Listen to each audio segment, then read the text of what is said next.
oração encontro calma, na oração encontro paz. Orar a Deus faz bem minha alma, falar com Deus me satisfaz.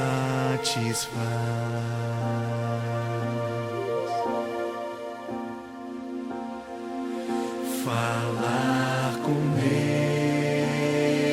Deus, que privilégio, abrir a alma ao Criador, sentir que os céus estão abertos e ouvir a voz do Salvador.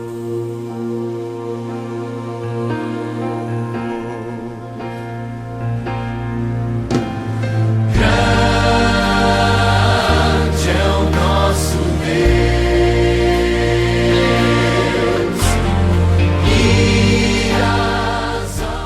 Olá, minha querida Primeira Igreja Batista em Éden, meus queridos amigos, amigas, você que está me acompanhando, estamos juntos pensando e repensando a família. Nesta semana nós estamos pensando no tema Façamos a Diferença Amando Nossa Família. Precisamos amar nossas famílias. A família precisa viver um contexto de amar e ser amado. Então nós precisamos nos amar uns aos outros.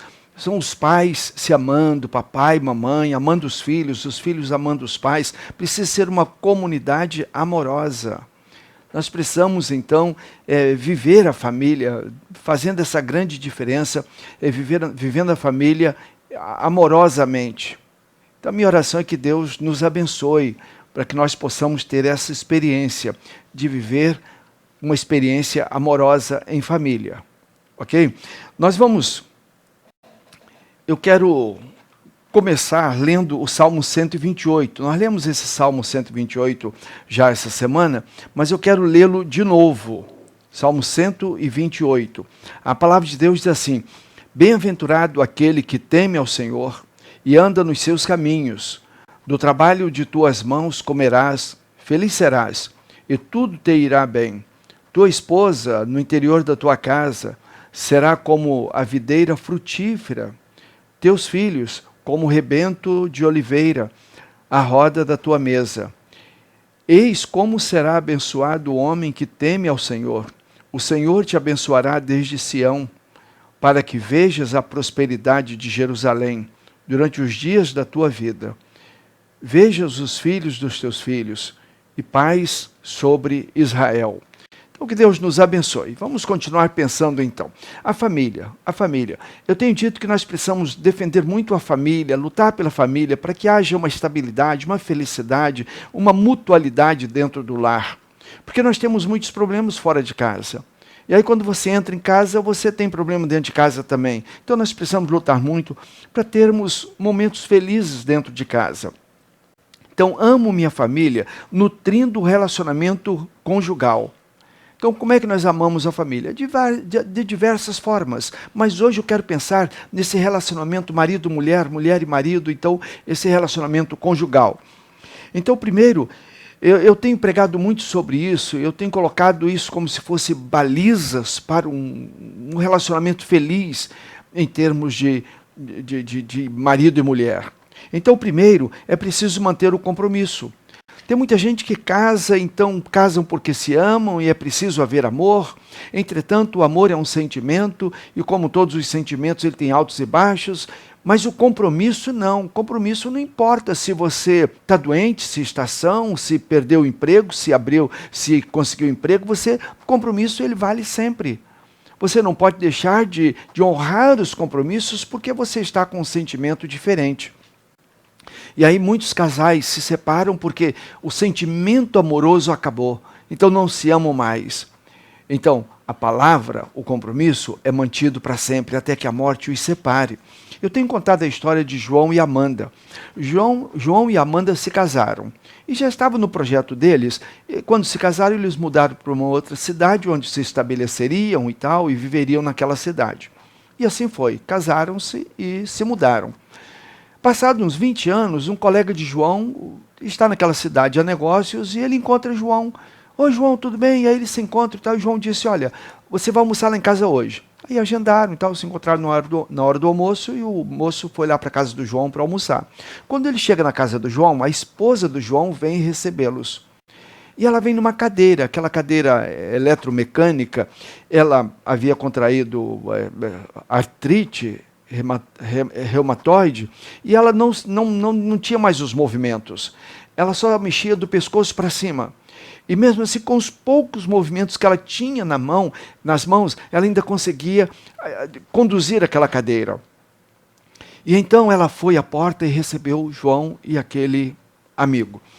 E o amigo depois cumprimentou, entrou e eles almoçaram. Depois ele perguntou, João, há quanto tempo ela está assim?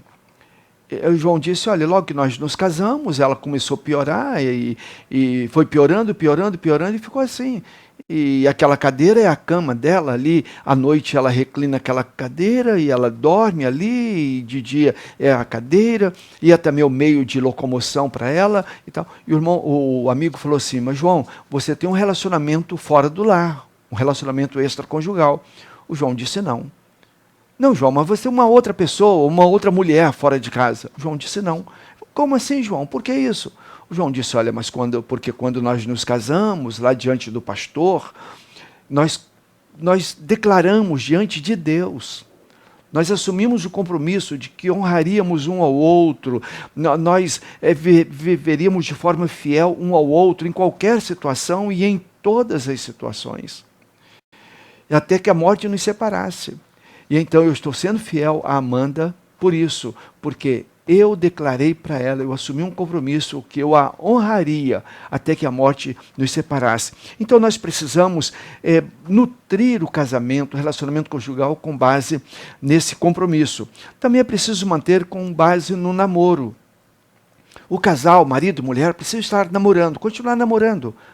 A maioria das pessoas se casam e aí param de namorar. O namoro precisa continuar. E o casamento, o relacionamento conjugal é nutrido por esse namoro.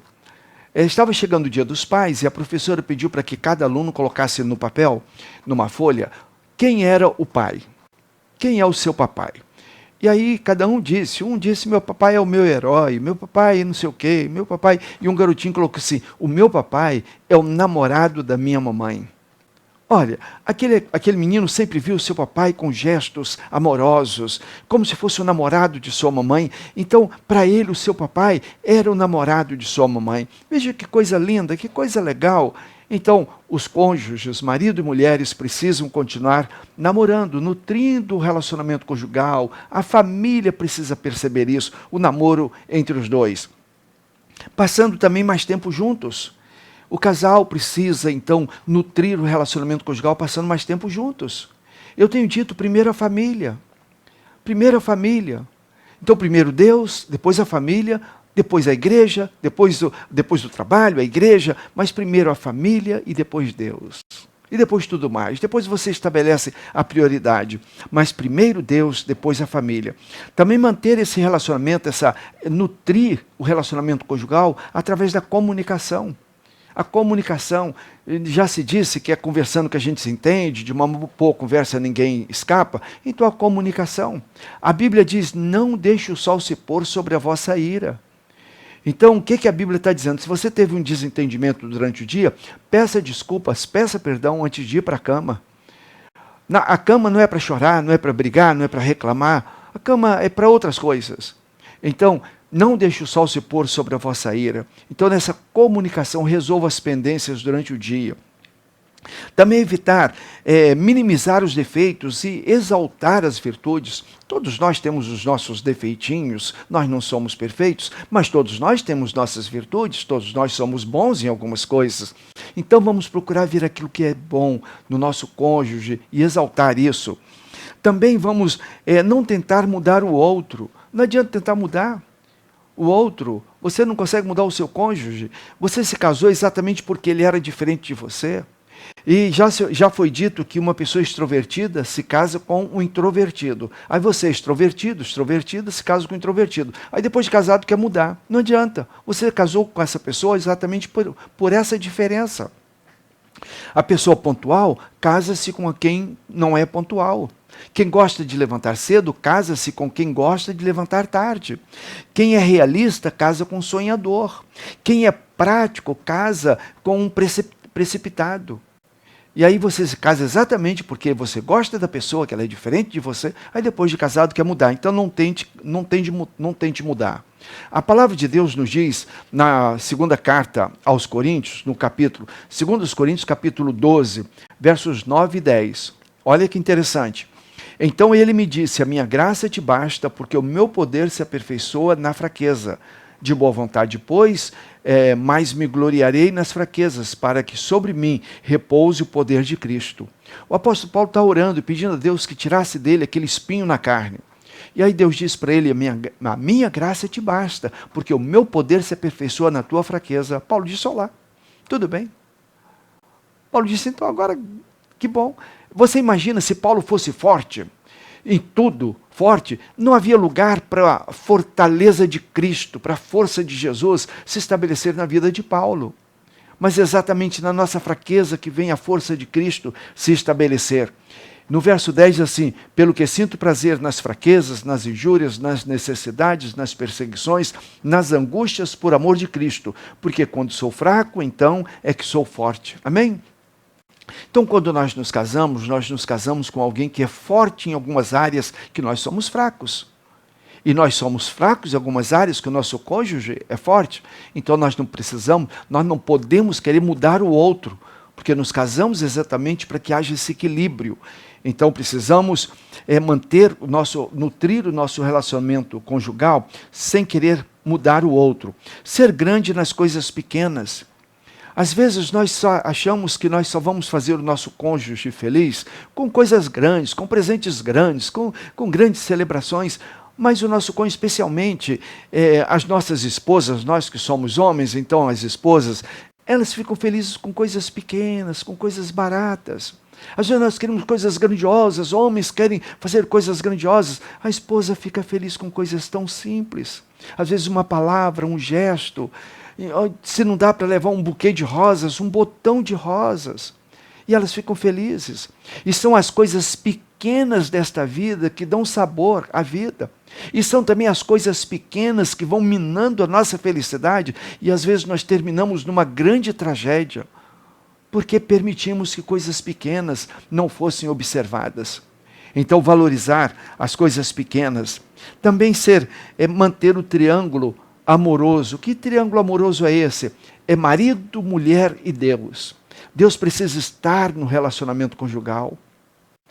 No casamento da rainha da Inglaterra, atual rainha da Inglaterra, o pregador, então, ele pegou o príncipe Filipe e a rainha Elizabeth, e ele disse, assim como vocês vão se aproximando de Deus, na presença de Deus, é que vocês são felizes. Então esse triângulo, vocês se encontram na presença de Deus. Marido, mulher e Deus.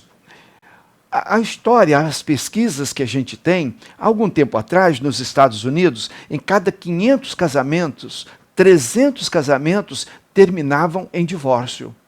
E eles foram fechando a pesquisa, e eles descobriram que em cada 500 divórcios, apenas um divórcio era de um casal que era servo de Jesus e aquele casal frequentava a igreja assiduamente. Então, entre os casais que são crentes em Cristo Jesus e são assíduos aos trabalhos da igreja, a possibilidade de divórcio naquela época era de 1 em 500. Mas, no geral, eram 300 divórcios em 500. Nunca é tarde demais para corrigir. Se você diz assim, tá difícil o casamento, temos problemas, nunca é tarde demais. O casamento, alguém diz que é igual a um edifício. Você constrói uma casa e dentro de algum tempo você tem que estar fazendo reparos. Você tem que fazer reparos na iluminação, tem que fazer reparos na tubulação hidráulica. Às vezes, reparo na pintura, às vezes é uma estrutura, uma coluna, você tem que ir lá então e reparar, reforçar aquela coluna, mas você não desiste daquela casa. Você não implode aquela casa só porque ela está com um problema numa coluna ou numa área da casa. Você vai lá e repara, conserta. Então nunca é tarde demais para ajustar, para reajustar, para consertar, pedir perdão. Então se realinhar diante da palavra de Deus. Então faça isso, meu irmão, minha irmã. Entenda que nunca é tarde demais. Se você está tendo alguma dificuldade no relacionamento conjugal, é hora de você não deixar o sol se pôr sobre a sua ira, ou sobre a vossa ira. Conversem, se acertem diante de Deus, peçam a bênção de Deus, creia no Senhor Jesus e será salvo tu e a tua casa. Crê no Senhor Jesus, será salvo tu e a tua família. Então que Deus te abençoe, que Deus te abençoe. Façamos a diferença, amando nossas famílias. Amém? Vamos orar? Pai, louvado seja o teu nome, obrigado pelo presente que o Senhor nos deu, a família, Pai. Obrigado, Pai, por nossas famílias. Pai, eu te agradeço pela minha família, te agradeço pela minha esposa, pelos meus filhos, pelos meus netos, Pai. Pai, muito obrigado pela minha família. Pai, eu peço também que o Senhor abençoe as famílias de todos que estão me ouvindo e me acompanhando, Pai. Eu sei que muitos deles estão felizes com suas famílias, mas alguns estão desesperados, estão pedindo socorro, Pai. E eu peço que o Senhor venha em socorro dessas famílias, Pai. Abençoe cada uma, Pai. Restaure cada família. E dê que também eles possam dizer: eu e minha casa servimos ao Senhor. Dê que todos possamos ser felizes com nossas famílias e no seio de nossas famílias, Pai. Ó, Pai, dê que nossas famílias sejam comunidades amorosas, que o teu amor possa reinar em nossas casas, que nós possamos viver em paz, viver em harmonia, que nós possamos sentir a tua presença. Pai, abençoe nossas casas, abençoe nossas famílias, em nome de Jesus. Amém e amém.